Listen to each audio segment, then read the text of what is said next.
ये जो हमें दुख मिलते हैं ना, ये पाप के कारण मिलते हैं। लोग मारे घूम रहे हैं दुख मिटाने के लिए, सोचते हैं कोई जादू कर दे, कोई टोना कर दे, कोई जंतुर बांध दे, कोई आशीर्वाद दे दे। अरे काहे को पागल हो? यदि तुम अच्छे आचरण करते हो, भगवान नाम जप करते हो, सद धर्म से चलते हो, तो तुम्हें किसी से आशीर्वाद मांगने की जरूरत नहीं। बात मान लीजिए, प्रार्थना मान लीजिए। दिखावे में लाखों लोग अपने जीवन को नष्ट करने के लिए तैयार हैं। ये माया का ही तो दिखावा है जिसमें जन्म के जन्म हमारे नष्ट होते जा रहे हैं। सत्य मार्ग को क्यों नहीं पकड़ते हो? किसी के आशीर्वाद की जरूरत नहीं आपको आनंद प्राप्ति के लिए। आप आनंद के बच्चा हो, आनंद स्वरूप हो। जिनसे आशीर्वाद मांगते हो उनके अंदर जो आत्म तत्व बैठा है वो तुम्हारे अंदर बैठा है। वही संपूर्ण आनंद लिए तुम्हारे अंदर बैठा है। तुम्हें किसी से गिगियाने की जरूरत नहीं, बस तुम अपने भगवत चिंतन करना। वेदाहम शमतीतानि वर्तमानानि चार्जुन भविष्याणि च भूतानि माम तु वेद न कश्चन। हे अर्जुन, जो प्राणी भूतकाल में हो चुके हैं तथा जो वर्तमान में हैं और जो भविष्य में हैं, उन सब प्राणियों को मैं जान रहा हूं। जैसे आंवला ऐसे रख लो तो चारों तरफ से देख सकते हो, ऐसे भगवान अनंत ब्रह्मांडों को, जीवों को एक साथ देख रहे हैं। यही भगवान की भगवत्ता है, एक साथ देख रहे हैं। कोई भी जीव ऐसा नहीं है जिसको भगवान का दुलार नहीं मिल रहा हो। कहीं भी हो, अनंत ब्रह्मांड सबके लिए जो आवश्यक हो भेज रहे। कोई भूखा नहीं रह सकता। एक बार वीर शिवाजी समर्थ गुरु श्री रामदास स्वामी जी के पास गए और कहा कि स्वामी जी, अकाल पड़ा हुआ है, तो हमने सारा का सारा खजाना खोल दिया और सबको पवाया। तो गुरु बड़े कृपा सिंधु थे, उन्होंने देखा कि इनके हृदय में एक गर्भ का अंकुरण हो रहा है कि मैं भरण पोषण किया सबका अकाल में। तो उन्होंने कहा कि शिवू, यह हथौड़ा उठाओ, आओ चलो हमारे साथ। एक बड़ा पत्थर का, इसे तोड़ो। महाराज जी तोड़ा, हटाया तो नीचे मिट्टी में दबा हुआ स्वस्थ मेढक एक ऐसा बिल्कुल। बोले इसको किसने दिया? देखो ना कितना स्वस्थ है, पुष्ट है। इसको कौन आहार दे रहा है? इसको कौन प्राण पोषण कर रहा है? बोले भगवान। तो बोले तुम कैसे दाता बन गए? संपत्ति तो सब भगवान की है, भगवान ही सबका। ये अहम मत करो कि तुम पोषण करते हो। नहीं, छोटी सी वृत्ति को भी गुरुदेव बर्दाश्त नहीं करते। जो गुरु शरणागत होता है वो उनकी बात समझता है, अन्यथा वो अपनी मनमानी वृत्ति को ही आदर देता है, गुरु की आज्ञा वृत्ति को नहीं देता। छोटा सा भी अभिमान का कण अपने जनों में गुरुदेव को बर्दाश्त नहीं होगा, क्योंकि यही भगवत प्राप्ति में बाधा बन जाएगा। कितने जीव चराचर जगत में देखो हमारे भगवान की भगवत्ता, सबको देख रहे हैं, सबको व्यवस्था दे रहे हैं, सब कुछ देख रहे हैं। 3 प्रकार की लीला हो रही, कहीं पालन लीला, कहीं सृजन लीला, कहीं विनाश लीला। उन्हीं के द्वारा हो रही, वही देख रहे हैं, वही कर रहे हैं। अगर ये बात तुम्हारी समझ में आ जाए तो अभी भगवान की शरण हो जाओ। पर अहम के कारण ये बात समझ में नहीं आती। जो भूतकाल में हो चुके हैं, वर्तमान में हैं, जो भविष्य में होंगे, सबका प्रभु वर्तमान की तरह देख रहे हैं, दर्शन कर रहे हैं। परंतु मुझे मेरे भक्त के सिवा कोई नहीं जानता है। भक्त के सिवा कश्यन, कोई भक्त बिरला, वही केवल भगवान को जान। भगवान सबको देख रहे हैं, भगवान की दृष्टि सब पे है। अगर ये बात आपकी समझ में आ जाए तो अभी आनंद आने लगेगा। मैं भगवान की दृष्टि में हूं, बस आज हमें सत्संग से बात मिली कि मैं भगवान की दृष्टि में हूं, मुझे वो देख रहे हैं, बढ़िया बन गया। अब आप पाप कैसे करोगे? क्योंकि भगवान की दृष्टि में भगवान आपको देख रहे हैं। डरो, किसी गवाही की जरूरत नहीं, वो देख रहे हैं। तो आप भय क्यों कर रहे हो? आपको भगवान देख रहे हैं, आपको डरना नहीं। फिर आप कामना क्यों कर रहे हो? भगवान आपको देख रहे हैं, जो चाहिए उस समय से दे देंगे, आप निश्चिंत रहिए। अगर आप अहम करोगे तो दुख भोगोगे, आश्रित रहोगे तो सब अपने आप निर्वाह हो जाएगा। एक आदमी ट्रेन के डिब्बे में बैठे ऐसे ऐसे दौड़ रहा था। एक ने पूछा भाई क्यों दौड़ रहे? बोले अमुक स्टेशन जाना है। तू बैठ जा, गाड़ी चल रही है, ट्रेन चल रही, तू बैठ जा। ऐसे ही त्रिगुणात्मिका माया की ट्रेन चल रही, पूरे विश्व का विश्वंबर भरण पोषण कर रहे हैं, तू तो बैठ जा भगवद आश्रय लेकर के, तू काहे को दौड़ा घूम रहा है? लेकिन ये अहंकार के कारण भटकता रहता है। भूत, वर्तमान और भविष्य काल, ये 3 विशेषण देकर भगवान कह रहे हैं कि मैं सबको देखता रहता हूं, जो हो गए, जो हैं, जो होंगे। भूत के प्राणी, भविष्य के प्राणी अथवा वर्तमान के प्राणी सभी भगवान की दृष्टि में वर्तमान की तरह ही है। ये भूत, भविष्य, वर्तमान काल केवल हम लोगों की दृष्टि में भेद है, भगवान की दृष्टि में नहीं। हो चुका, होगा, हो रहा है। भगवान की दृष्टि में सब हो रहा है, पीछे का भी, अब का भी, सब सामने चल रही सीन। हमारे हृदय में विश्वास हो जाए प्रभु हमें देख रहे हैं। अभी तो हमें ये नहीं पता कि हम भजन कर रहे हैं, भगवान पता नहीं जान रहे हैं कि नहीं जान रहे हैं। अभी भक्ति में रंग आ जाए, अगर ये बात समझ में आ जाए कि प्रभु देख रहे हैं हमें। देखो, जब हमारे गुरुजन बैठकर सुनते हैं और जब गाने को अवसर मिलता है तो ज्यादा उत्साह होता है कि बैठे सुन रहे हैं। ऐसे ही अगर हम मान लें कि हमारे प्रभु सुन रहे हैं, हम जो भजन कर रहे हैं हमारे प्रभु देख रहे हैं, जो सेवा कर रहे हैं भगवान हमारे स्वीकार करें, प्रियालाल स्वीकार कर, अभी भक्ति का रंग आ जाए, ये बात हमारे हृदय में बैठ जाए कि मैं हर समय प्रभु की दृष्टि में हूं, हर समय मैं अपने आराध्य देव की दृष्टि में हूं, कितना आनंद आएगा। अंदर से सोचो जरा, हर समय वो हमें देख रहे हैं और वो कह रहे हैं मैं देख रहा हूं। पीछे जो तुम किए वो देख रहे हैं वर्तमान की तरह, अभी जो वो तुम देख रहे हो, देख रहे हैं, आगे जो करोगे वो भी देख रहे हैं। वो पहले से उनको सब पता है, तुम ऐसे ऐसे चलोगे, ऐसे ऐसे कार्य करोगे। भगवान की दृष्टि में सब कुछ वर्तमान ही रहता है। संपूर्ण प्राणी काल के अंतर्गत है और प्रभु श्री हरि कालातीत है। देश, काल, वस्तु, व्यक्ति, घटना, परिस्थिति ये बदलते रहते हैं, पर प्रभु श्री हरि वैसे के वैसे ही रहते हैं। काल के अंतर्गत प्राणियों का ज्ञान एक सीमित है। अब इस दीवार के पीछे कौन खड़ा है, क्या कर रहा है पता नहीं, पर भगवान की दृष्टि में नहीं। भगवान की दृष्टि में सुमेरु पर्वत पर क्या हो रहा है, जहां किसी की दृष्टि, वहां भी उनको, ब्रह्मलोक में ब्रह्मा क्या कर रहे हैं, बैठे बैठे सब। इसलिए कितने महान ईश्वर हैं। एक छोटी सी भी चींटी को दाना मिला कि नहीं, उनको चिंता है। देखो, आप छोटे से 2-4 लोगों का भार लेकर के चिंतित हो रहे हो, अनंत ब्रह्मांडों के अनंत जीवों का भरण पोषण प्रभु हमारे कर रहे हैं और निश्चिंत हैं। अचिंत शक्तियां भगवान की, तो आप भी तो उनके बच्चे हो ना। ये सब कहने का मतलब है आप भी तो उन्हीं के अंश हो ना। 2-4 की चिंता में इतने तुम बावरे हो रहे हो, डिप्रेशन में पहुंच रहे हो, 2-4 कामनाओं के पीछे इतने। अनंत ब्रह्मांड तुम्हारा जो अंशी है, अनंत ब्रह्मांडों के अनंत जीवों का अनंत काल से भरण पोषण करता चला आ रहा है। कहीं भी किसी के साथ कुछ भी गलत नहीं हो सकता। जैसे कहते हैं कि क्या गलत हुआ, देखो ना अभी तो बच्चा था, ऐसा ऐसा हो गया, तो तुम्हारी दृष्टि में बच्चा है, पीछे तो बहुत पुराना है ना, जो कर्म करके आया उसका फल। कहीं भी गलत किसी के साथ नहीं होता, ध्यान रखना। जहां कुछ होता है, अभी हमने देखा मानो कि ये तो बहुत गंदा है, तो सीधे जा रहा था, ये आदमियों ने मिलकर इसे पीटा, अभी सीधा चल रहा, पीछा टेढ़ा चल के आया है, और जिनको पीटा है वही आके इसे पीट रहे हैं। अब हम वर्तमान को तो देख रहे हैं ना, पीछे की बात तो देख नहीं रहे ना, और भगवान पीछे की देख रहे हैं कि इसने पीछे बहुत ऐसा गलत किया, उसका हिसाब इसको मिल रहा है, इसलिए चुपचाप देखते रहते हैं।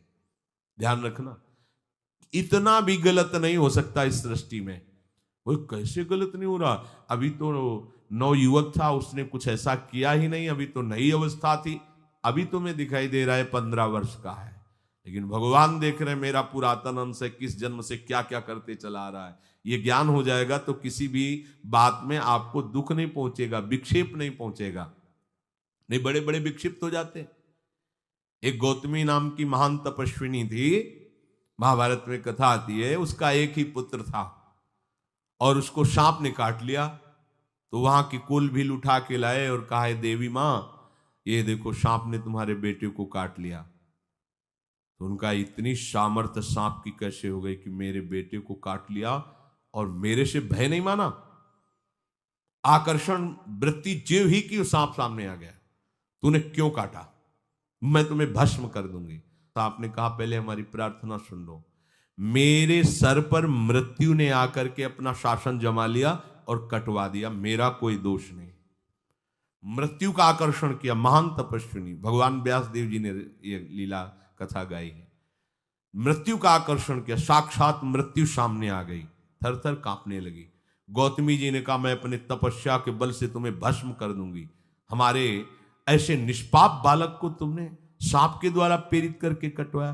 बोले मेरे ऊपर काल का शासन है, काल ने मुझे प्रेरित किया, मैंने सांप को प्रेरित किया, मेरा कोई दोष नहीं, ये काल का शासन।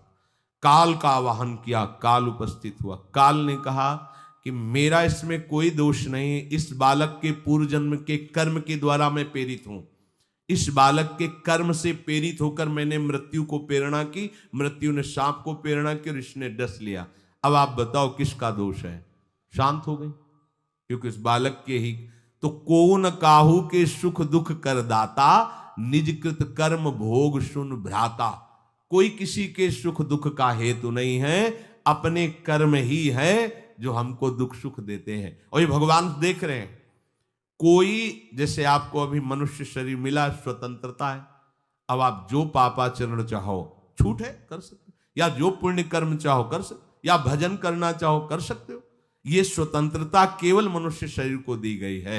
आपको जो पूर्व भोग मिल रहे हैं वो आपके पीछे के कर्मों के हैं। तो जो ज्ञानी जन होते हैं, विवेकी जन होते हैं, आए हुए प्रारब्ध को भोग लेते हैं, नया कोई पाप नहीं करते, निरंतर भजन करते रहते, भगवान की कृपा से मुक्त हो जाते। अगर भगवान की शरण में नहीं होगे, भजन नहीं करोगे, तो आपके ऊपर बहुत से ऋण है, दुर्गति हो जाएगी। ऐसा नहीं है। आप यहां भी तो देखो ना, आपके मकान, आपका व्यापार, सब कुछ आपका कहा जाता है, लेकिन सब कुछ सरकार का है। हर चीज का टैक्स देना पड़ेगा तुम्हें, पानी का भी टैक्स देना पड़ेगा, मकान का भी टैक्स देना पड़ेगा, और तुम भी जो करोगे वो पैसा दो सरकार को। टैक्स तुम ऐसे फ्री थोड़ी जा नहीं होता, देना पड़ता है ना। आप मान लो नौकरी कर रहे हो कि हमारी नौकरी करे, तो उसमें सरकारी टैक्स कटेगा आपका, क्योंकि आप सरकारी आदमी हो, भारत देश के वासी हो। ऐसे ही ये टैक्स लगे हुए हैं सरकारी भी, मातृ ऋण, पितृ ऋण, ऋषि ऋण, ये टैक्स है। ऐसा नहीं कि तुम कमाओ खाओ और इसके बाद मर के जाओ स्वर्ग मिलेगा। टैक्स चुकाओ। ये मनुष्य शरीर मिला, इन ऋणों से मुक्त हो। अगर नहीं हुए तो भी तुम्हें दुर्गति होगी। आप देखो, जब कभी ऐसी सूचना मिलती कि अमुक आदमी का अमुक धन पकड़ा गया, तो इनाम दिया जाता है क्या कि इतना कमा लिया? सजा दी जाती है, तुमने टैक्स की चोरी की। अगर चोरी नहीं की, मेहनत से कमाया या व्यापार से कमाया, दिया नहीं सरकार को, हाँ दिया नहीं, इसीलिए तुम्हें टैक्स की चोरी का दंड मिलेगा, सारा धन अपहृत हो जाएगा, तुम्हारी निंदा होगी, तुम्हें सजा मिलेगी। बोलो मिलती है नहीं? ऐसे ही ये लड़का, बच्चा, पत्नी, पुत्र, परिवार जो भी है, ये सब श्री भगवान का तुम्हें टैक्स देना है। क्या टैक्स देना है? भगवान की शरण होकर उनका सुमिरन करो, सारे ऋणों से वो मुक्त कर देंगे। एकादशी स्कंद में कहा है, मेरा भजन करने वाले का कोई ऋण नहीं रह जाता। और नहीं तो महाभारत में ही प्रसंग आता है, एक जरत्कारु नाम के ब्रह्म ऋषि थे। ऋषि और भक्त में बड़ा अंतर होता है। वो तपस्या प्रधान, जैसे दुर्वासा ऋषि तपस्या प्रधान थे, वो बाल ब्रह्मचारी और तपस्या से युक्त एक दिन भ्रमण कर रहे थे, तो आवाज आई, मेरी रक्षा करो, मेरी रक्षा करो। तो उस आवाज की तरफ बढ़े तो देखा कुएं में उल्टा लटके हुए हैं बहुत से ऋषि, और एक केवल तंतु है, एक केवल तंतु है जिसमें दो चूहे लगे हुए उसको भी काट रहे हैं, एक काला और एक श्वेत। तो उन्होंने देखा और दयालु हो गए कि ऋषियों, मैं तुम्हारी कैसे रक्षा कर सकता हूं? तो उन्होंने कहा कि ये जो दो चूहे हैं रात और दिन हैं, और जो हम लोग हैं ये तुम्हारे पितर हैं। ये चूहे तुम्हारी आयु को काट रहे हैं, एक तंतु हमारे कुल में केवल तुम ही हो, और तुमने तपस्या की ठान ली, ब्याह किया नहीं, गृहस्थ धर्म में गए नहीं, पुत्र हुआ नहीं, तो तपस्या में, भक्ति में एक दम है कि सब ऋणों से मुक्त कर देगी। ये बात ध्यान रखना, तपस्वी अलग है, भक्त अलग। इसलिए पीछे चर्चा आई थी कि तपस्वियों से भी अधिक, ज्ञानियों से भी अधिक, कर्मकांडियों से भी अधिक वो मेरा भक्त योगी होता है। तुमने तो ब्याह किया नहीं, तो अब ये तंतु रात दिन तुम्हारे जीवन को काट रहे, जहां तुम खत्म हुए हम सब नरक में गिर जाएंगे। पितरों ने कहा तुम पितर ऋण से युक्त हो, मुक्त तभी होगे जब ऐसा करो। वो दृश्य खत्म, अंतर ध्यान हो गया। वो बड़े दुखी हुए कि क्या करें। तो उन्होंने मन में निश्चय किया कि अब ब्याह तो करूंगा पितरों के उद्धार के लिए। इतने बड़े तपस्वी हैं जरत्कारु जी, बड़ी महिमा है, लेकिन बात यहां फंस गई। पितृ, उन्होंने मन में निश्चय किया कि कोई आके अपनी कन्या दे दे और उसका भी नाम जरत्कारु हो। मैं बिल्कुल भरण पोषण नहीं करूंगा और कभी हमसे कोई प्रश्न ना करे। ऐसी अगर कोई कन्या देगा तो मैं स्वीकार कर लूंगा। अब ऐसे ना नगर जाना है ना किसी से बात करनी, तो वृक्षों से कहते अपने पितरों के उद्धार के लिए मैं चाहता हूं कि कोई पाणी ग्रहण संस्कार करा दे, कोई हमारे नाम की कन्या को दे दे, और ऐसा ऐसा व्रत है। ऐसा ही बोल रहे थे, वासुकी नाग उपस्थित हो गए और उनकी बहन का भी नाम जरत्कारु था। उन्होंने कहा सुनिए महाराज, मैं नागराज वासुकी हूं, सब देव रूप में, तो ऐसे नहीं सांप वैसे बने देव रूप, और सुंदर कन्या जरत्कारु। बोले ये कन्या मैं आपको समर्पित करता हूं, हमारा सौभाग्य होगा आप जैसा महर्षि हमारी बहन का पति बने। इसका भी नाम जरत्कारु है, और आपकी जो इच्छा है कि मैं भरण पोषण नहीं करूंगा, तो मेरे पास संपूर्ण वैभव है, आप भी पधारिए, मैं आपका भी भरण पोषण करूंगा, अपनी बहन का भी। तीसरी बात, मेरी बहन इतनी शास्त्र सम्मत आराधना से युक्त है कि वो कभी आपसे प्रश्न ही नहीं करेगी, तो उनका स्वीकार है। प्रसन्न हुए, चले गए। काफी समय तक उनके महल में रहे। एक दिन जरत्कारु अपनी जरत्कारु पत्नी की गोद में सर रख कर ऐसे लेटे हुए थे, सो गए। और शास्त्रज्ञ थी, संध्या का काल था। संध्या काल में निषेध है मैथुन करना, भोजन करना और स्वाध्याय करना, ये सब संध्या काल में बस भगवत स्मरण परायण लोकवत। लेकिन हमारे यहाँ महारानी जी की संध्या आरती और संध्या भोग लगने के बाद ये, इसीलिए वृंदावन धाम इसका कहीं भी ये वेदान्नपि संन्यस्त, वेदों से भी ऊपर उठी हुई रसमयी रसोपासना है, प्रियालाल की महल है। ये जगत सिद्धांत नहीं है, ये जगदीश का भी सिद्धांत नहीं है, ये प्रेम सिद्धांत है। वृंदावन नित्य विहार रस है, इसलिए इसको बीच में बता देते हैं कहेंगे दूसरे को तो, और यहाँ शाम के तो भोग ही लगता है, गान बजान होता है, बकाया सिद्धांत है। आंख मूंद करके या तो गायत्री जप या जो गुरु मंत्र चुपचाप शांत भाव से जपे, ऐसा। अब वो इस चिंता में थे कि मेरे पति का धर्म जा रहा है, और मैंने आज तक कुछ बोला नहीं अपने पति से। अगर बोलती हूं तो हो सकता है ये नाराज हो जाए और छोड़कर चले जाए। अगर मुझे छोड़ देते हैं और इनका धर्म बचता है तो ये ठीक बात रहेगी। कितनी विवेकवान है। अगर ये सोते रह गए और सूर्य अस्ताचल को चले गए तो इनका धर्म लोप हो जाएगा। ये मैं होने नहीं दूंगी, अपने पति का धर्म लोप नहीं होने दूंगी। और वो उस समय भी केवल एक लंगोटी लगा के रहते थे, अस्थिमात्र हो रहे शरीर। वहां भी ऐसा नहीं कि दूल्हा बन करके सज, नहीं, वैसे ही केवल पितरों की तृप्ति के लिए उन्होंने बात स्वीकार की थी। उन्होंने कहा महाराज उठिए, संध्या का समय है, शास्त्र निषेध करता है इस समय सोना नहीं चाहिए, नहीं आपके धर्म का लोप हो जाएगा। महाराज उठिए, सूर्य अस्ताचल को बस पहुंचने ही वाले हैं, उठिए। उठे एकदम लाल आंख करते हुए, तुमने हमें टोका कैसे, तुमने हमसे प्रश्न कैसे कर दिया, मैं अभी तुम्हारा त्याग करता हूं। बोले स्वीकार है, आपके धर्म का लोप ना हो। कहीं सूर्य अस्ताचल को चले गए, आपने अर्घ नहीं दिया तो जीवन भर की आपकी उपासना में कलंक लग जाएगा कि आपने संध्या काल में शयन करते हुए सूर्य आराधना नहीं की, आपके धर्म का लोप हो जाए। बड़ा सूक्ष्म धर्म का विषय। तो उनका सूर्य की ताकत कैसे कि मैं सोता रहूं और वो अस्ताचल को चले जाए, ऐसे महात्मा थे। कहा सूर्य की ताकत कैसे, भगवान व्यास देव जी ने लिखा है, किसी कहानी की बात नहीं। सूर्य की सामर्थ्य कैसे है कि मैं अर्घ ना दूं और वो अस्ताचल को चले जाएं, सूर्य तब तक रुके रहते जब तक मैं सोता रहता। पर तुमने टोक दिया, अब मैं चला। जब चले तो उन्होंने कहा हमारे गृहस्थ धर्म का जो फल होता है आपके पाणी ग्रहण स्वीकार का जो फल होता है उसको बिना दिए आप कैसे चले जा रहे हैं? तो उनका आस्ति वो है, चले गए। उसी से आस्तिक मुनि का प्रादुर्भाव हुआ और उन्होंने आगे बड़ा चरित्र है उनका, आस्ति, तो उसी से नाम रखा आस्तिक। आस्तिक उन्होंने जन्मेजय की यज्ञ को बंद किया। आप सोचो, एक पितर की तृप्ति के लिए उनको ये सब करना पड़ा। और श्री हरिशरणम और निरंतर भजन, तो मातृण, पितृण, देवऋण, ऋषि ऋण, सब ऋणों से उपासक मुक्त होकर के परम धाम को जाता है, एकमात्र भगवदास है।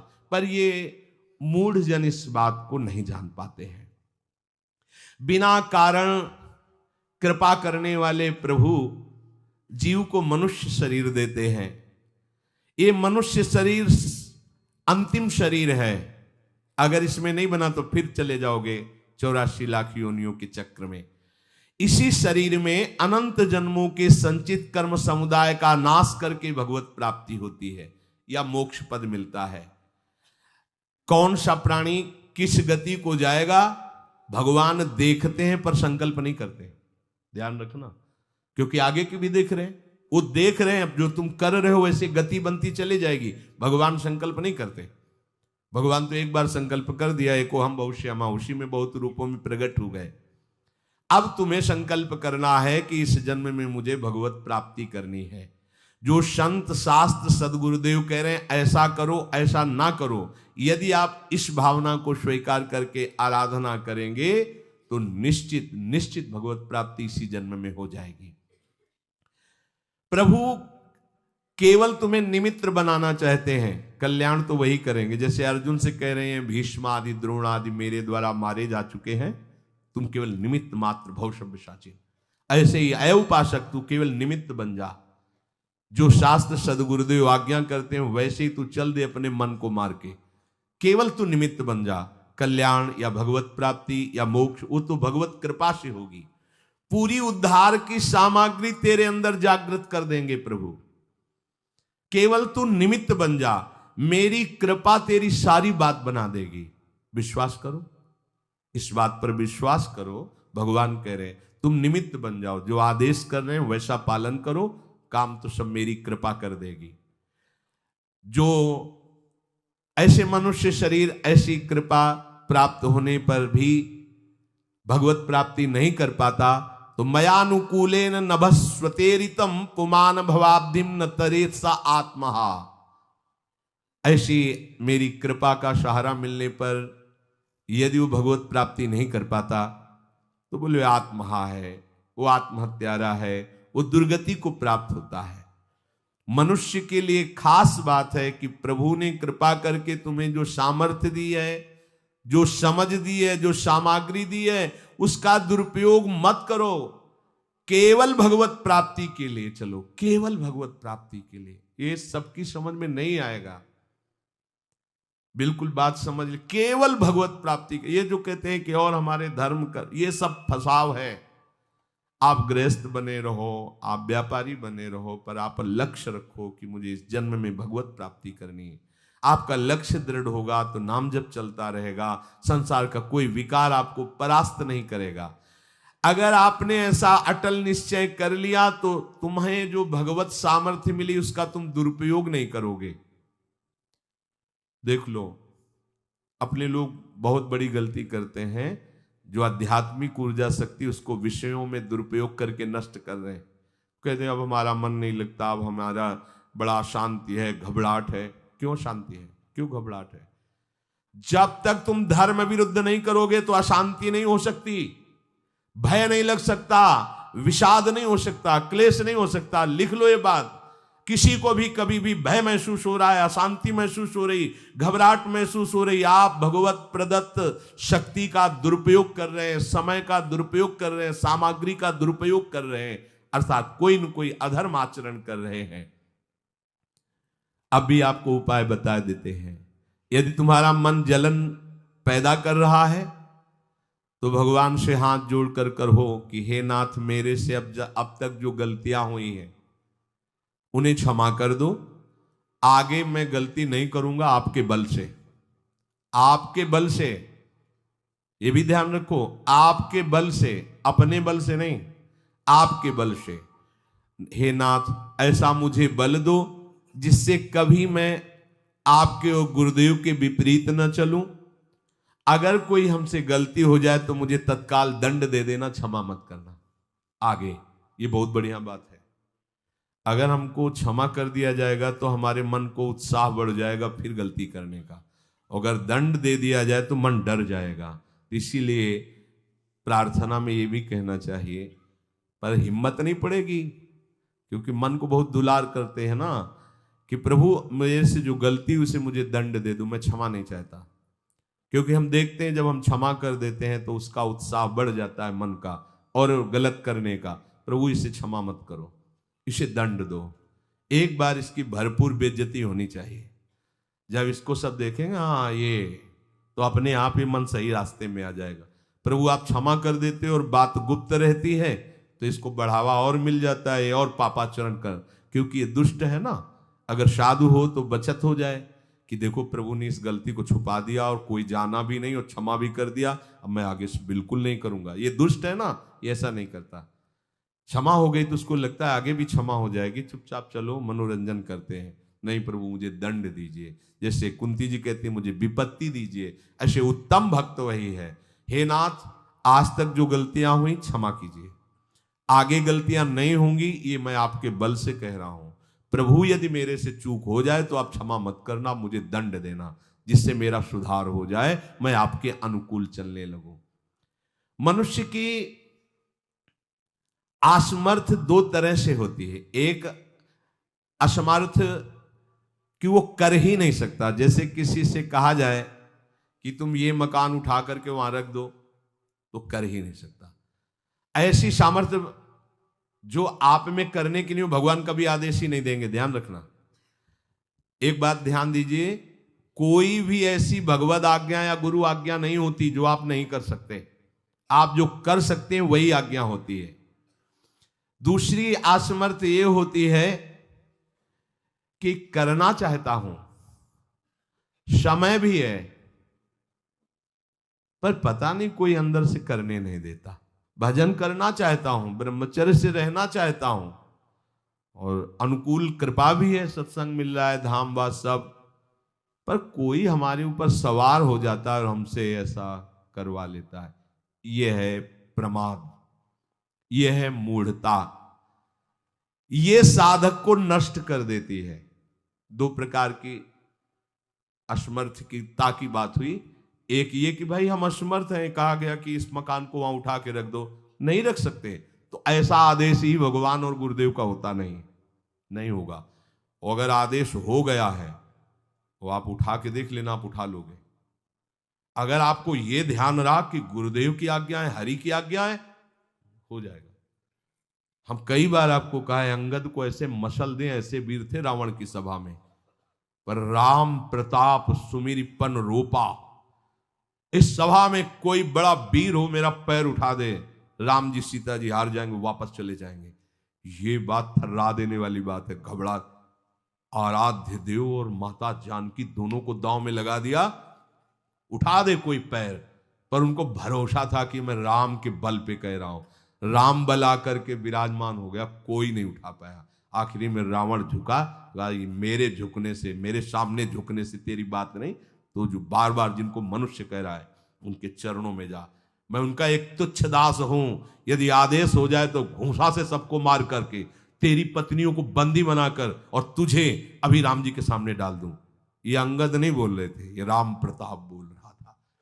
ऐसे ही यदि आपको आदेश कोई शास्त्र का या गुरु का है तो आप अक्षरशः समझ लीजिए उसमें उनका बल भी है, पर हम लोग उस बल का तिरस्कार कर देते हैं। थोड़ी सी मन की डालकर उसको हल्का किया तो वो बल वापस हो गया। सीधे जो बात मानी जाती है उसमें उनकी कृपा शक्ति होती है, और जो अपनी मन की लगा की जाती है वो साधन होता है। कृपा शक्ति और साधन में अंतर होता है। तो जो हम कर सकते हैं, आदेश है, हम करना भी चाहते हैं और नहीं करते हैं, इसका हमारे अंदर प्रमाद का राज्य है। प्रमाद। लोग कहते हैं कि पता नहीं कोई हमारे दिमाग में आके कर जाता है। हाँ भूत आता है, भूत। अब ऐसे लोगों को बावरा कहते हैं। अब इनको ऐसी जगह पहुंच जाए जहां सही निर्णय नहीं होता और ये कर देना वो कर देंगे। उनको लगता है कोई है, बोले है ऊपरी चक्कर है, अल्ले ऊपरी चक्कर हो, घूम रहे हैं पागल बने ऊपरी चक्कर। कुछ नहीं, ऊपरी चक्कर नहीं, भीतरी चक्कर है।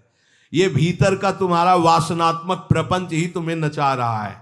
विवेक का जागरण करो। किसी के साथ, अरे प्यारे तुम हरि के अंश हो।